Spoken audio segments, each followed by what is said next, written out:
It was one of those rare evenings when Daniel Crown, a self-made millionaire and CEO of a luxury real estate empire, decided to skip his late-night meetings and come home early. His assistant was surprised. Daniel never left the office before 10 p.m. But tonight felt different. Maybe it was exhaustion, or perhaps an unfamiliar tug in his heart telling him to go home, to the mansion he had built but hardly lived in. The sun had just set when his black Mercedes rolled quietly up the long driveway, tires crunching on the gravel. From a distance, he could already see the warm glow from the kitchen windows. For years, Daniel believed success meant money, power, and status. But the price he paid was steep: a lonely house, a distant wife, and a little daughter who barely remembered what her father's hugs felt like. He thought he was doing everything for them, yet somehow, them was the only thing missing from his days. He stepped out, loosened his tie, and walked quietly toward the house. As he entered, something strange caught his attention. There was laughter, soft, joyful laughter echoing through the hallway. It wasn't the empty silence he was used to. He followed the sound, each step slower than the last. When he reached the kitchen door, what he saw made his heart freeze.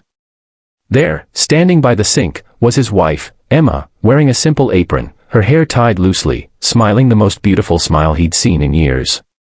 And perched on her shoulders was their 3-year-old daughter, Lily, giggling uncontrollably as Emma pretended to wash the dishes. The sight was so pure, so real, that Daniel felt his chest tighten. He hadn't seen them like this, happy, carefree, alive, in so long. For a moment, he thought he was dreaming. Then, suddenly, his mind snapped to darker thoughts. Who took this picture-perfect moment away from him for so long? The answer hit him hard: himself. But before he could step closer, Lily saw him and shouted, "Daddy." Her small voice filled the kitchen. Emma turned around, startled, her hands still wet from the sink. For a brief second, everything froze: time, movement, even breath. Daniel stood there, unable to speak. He had come home early expecting silence, maybe an empty table. Instead, he found his entire world right there, living, breathing, glowing, without him. "You're home, early," Emma finally said, her tone unsure. "Yeah," he managed, forcing a small smile. "I thought I'd surprise you." But it was Daniel who was surprised. His legs felt weak, his throat dry. For years, he'd imagined happiness as board meetings and bonuses, not soap bubbles and laughter. As he watched his daughter run toward him, her tiny arms wrapping around his leg, Daniel's heart melted. He bent down, picking her up. Lily's little hands touched his face, as if trying to remember the contours she'd forgotten. "You came back early, Daddy," she giggled. He swallowed hard. "Yeah, sweetheart. I came back home." Those last 2 words hit him deeper than he expected. Home. Not a mansion, not a symbol of wealth, but a place filled with warmth and love he had almost lost. Emma turned off the tap, wiping her hands. There was an unspoken tension between them, a mixture of love, regret, and distance. She looked at him, her eyes soft but cautious. "You haven't been home this early in years," she said quietly. Daniel nodded, guilt surfacing in his voice. "I know. I just wanted to see you both. I've been thinking." Emma raised an eyebrow. "Thinking? About what, Daniel?" He sighed deeply, running a hand through his hair. "About everything. About what I've been missing while chasing everything else." Emma looked down, her voice calm but heavy. "You built an empire, Daniel. But somewhere in between, you forgot the family you built it for." Her words hit him harder than any business failure ever could. He looked around the kitchen, the half-washed dishes, the toys on the counter, the smell of cookies baking in the oven, and realized this was what life was supposed to be. Not luxury cars or corporate awards, but laughter, love, and late-night kitchen messes. "You're right," he whispered. "I've been blind."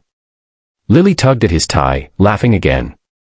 "Daddy, Mommy said we can bake cookies. You help." Her innocent invitation shattered the last of Daniel's pride. He smiled through misty eyes. "Yes, sweetheart.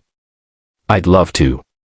He rolled up his sleeves, joined them by the counter, and for the first time in years, Daniel Crown, the man with $1 million smile for the world, felt like a real man. They spent the next hour baking cookies, laughing, and making a glorious mess of flour and dough. Emma's guarded heart began to soften watching him struggle with the rolling pin, dusted in flour and love. When the cookies came out golden and sweet, Lily proudly handed one to Daniel. "You made it, Daddy," she cheered. He took a bite, smiled, and said, "No, we made it." Later that night, when Lily was asleep, Daniel and Emma sat on the couch in silence. The air was still, but different, not cold, not awkward, just filled with the echoes of everything they had shared and lost. "Emma," Daniel began softly, "I know I've been gone, even when I was here. I thought giving you everything money could buy was enough. But I forgot what really mattered. I forgot us." Emma's eyes glistened. "You can't just fix years of absence with one evening, Daniel." He nodded slowly. "I know. But I want to start. I want to be here, not just as the man who pays the bills, but as the husband and father you both deserve." For a long moment, she said nothing. Then she looked at him, really looked, and saw something she hadn't seen in him for years: sincerity. "Then prove it," she said finally. "Don't just say it, live it." Daniel reached for her hand. "I will." And for the first time in years, she didn't pull away. That small gesture, her hand in his, was worth more than all his wealth combined. As the night deepened, Daniel walked into Lily's room. She was asleep, clutching a small teddy bear. He knelt beside her, brushing a strand of hair from her face. Tears welled in his eyes. "I'm sorry I wasn't here, sweetheart," he whispered. "But Daddy's home now. And he's not leaving again."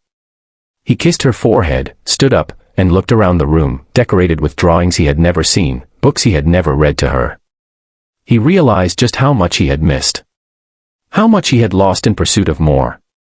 The next morning, Daniel made breakfast, burnt toast and all, and served it to Emma and Lily with a sheepish grin. They laughed. It wasn't perfect, but it was real. He canceled his morning meetings, turned off his phone, and decided that this was where he needed to be. From that day forward, Daniel Crown changed. Not overnight, not magically, but truly. He began coming home earlier, attending Lily's school events, helping Emma with chores, and rediscovering what love really meant. The more time he spent with them, the more he realized something profound: the richest people aren't the ones who have the most, but the ones who need the least. Months later, Daniel sold one of his companies to start a charity foundation for single parents, people like Emma once was before they married, to remind others that love and family are the real wealth of life. His story soon became an inspiration for millions online. When asked what changed him, he always smiled and said, "I came home early one day, and saw everything I was missing."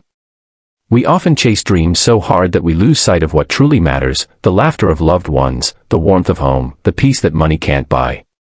True wealth isn't measured in currency, it's measured in connection. Never forget to come home, not just physically, but emotionally and spiritually. Movie Camera, if you enjoyed this heart-touching story, make sure to like, subscribe, and hit the bell icon. Because every story we share reminds us that love, kindness, and family are the real treasures of life. Don't miss the next one, it might just change your heart forever.